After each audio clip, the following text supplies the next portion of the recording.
therefore say, I, Rodrigo Roa Duterte, President of the Republic of the Philippines and Commander-in-Chief, Armed Forces of the Philippines.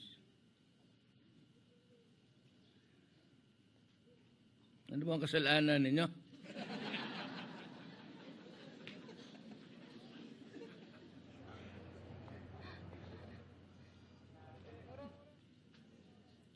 Okay lang.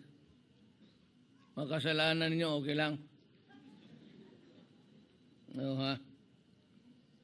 Hereby pardon all outstanding punishments for the underclassmen 2CL, 3CL, and 4CL of the Cadet Corps Armed Forces of the Philippines, as recommended by the Superintendent PMA, effective today.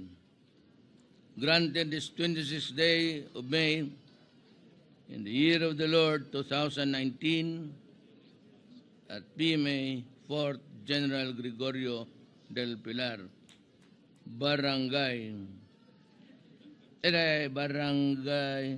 Baguio City.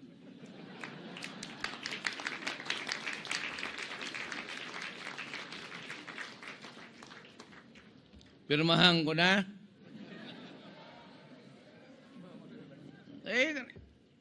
God. Sino nakasala? Taas kamay. Hindi ako papirma nito.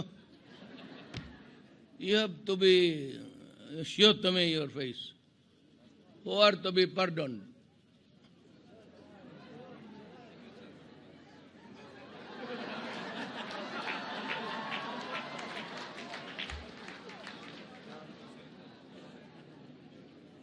Para ring pulis, ha?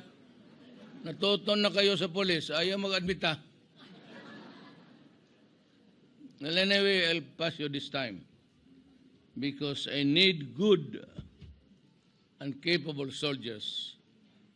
And I know that one or two is bound to happen. Pero patawarin ko kayo. Isong it...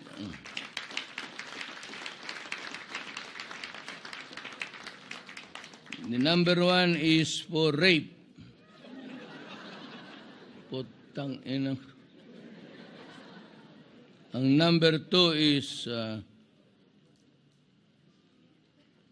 drugs with rape, with robbery.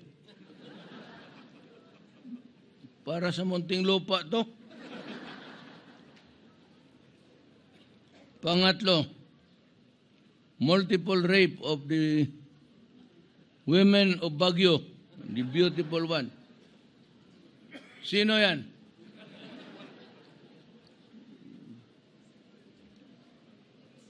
Huwag mo angkon.